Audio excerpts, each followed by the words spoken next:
Nel, ano ang posisyon ni Pangulong Marcos na kanyang inihayag dyan sa APEC Summit?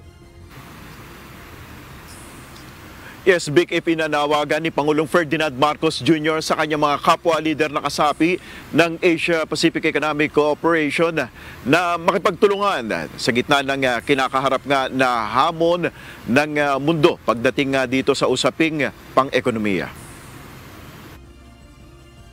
Sa kanyang intervention sa APEC Economic Leaders Meeting, informal dialogue with guests, nasa mahalagang panahon na anya tayo kung saan hinahamon ang katatagan ng pandaigdigang ekonomiya dahil sa tumitinding geopolitical tensions, kahinaan ng supply chain, proteksyonismo at hindi makatwirang economic competition na sinusubok maging ang paggawa ng mga polisiya.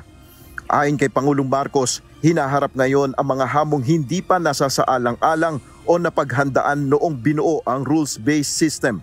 Kinilala rin ng mismong chairman ng APEC 2025 na si Republic of Korea President Lee Jae-myung ang mga hamon na kinakaharap ng rehiyon.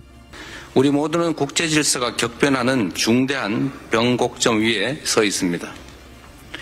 자유무역 질서가 거센 변화를 맞이하며 글로벌 경제의 불확실성이 심화되고 무역 및 투자 활성화에 동력이 떨어지고 있습니다. Kaugnay nito, ipinirisinta ni PBBM kung paano maaaring magtulungan ang mga bansa. Kabilang dito ang full restoration ng mekanismo sa pag-aayos ng mga sigalot sa mga miyembro ng World Trade Organization o WTO. Ayon sa Pangulo, ang pagpapanumbalik ng mekanismo ay mahalaga upang mapanatili ang katarungan, transparency at pagiging bukas sa pandaigdigang sistemang pangkalakalan. Mapag-iiwanan anya ang mga maliliit na ekonomiya kung walang gumaganang mekanismo sa pag-aayos ng mga sigalot. Ang appellate body ng WTO, ang final court para sa trade disputes, ay hindi makaaksyon sa mga apela noon pa 2019 dahil sa kawalan ng quorum ng mga miyembro nito dahil sa pagharang sa mga bagong appointments. Hinimok naman ni Pangulong Marcos ang APEC business leaders na ikonsidera ang Pilipinas sa kanilang pamumuhunan. Inilatag ni PBBM ang ginawang reforma ng pamahalaan upang mas maging magaan ang pagnenegosyo sa bansa. Ito ang binanggit ng Pangulo nang magsalita sa APEC CEO Summit. Inimbitahan niya ang mga negosyante na bumisita sa Pilipinas bilang chairman ng ASEAN sa susunod na taon. Let me make our message clear. The Philippines is open, ready, and eager to do business with you.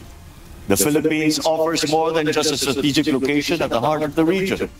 We bring a dynamic workforce, a thriving, innovative ecosystem, and an unwavering commitment to sustainable and inclusive prosperity.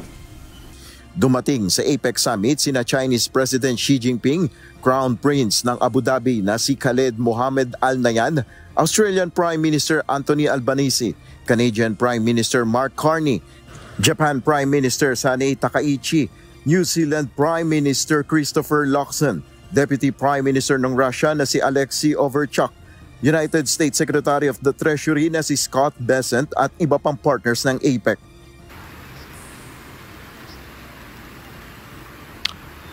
Vic, kanina ay nagkaroon naman ng bilateral meeting si Pangulong Marcos kay Republic of Korea President Lee. At dito nga ay inilahad ng dalawang leader ang kanilang pagnanais na mapalalim pa ang kooperasyon ng dalawang bansa. Nagpasalamat din si Lee sa naging tulong ng Pilipinas sa Korea at nagpahayag din ng pagnanais ang Korean President na bumisita sa Pilipinas sa susunod na taon. Yan muna ang ating update. Balik sa iyo, Vic. Maraming salamat, Nel Maribuhok.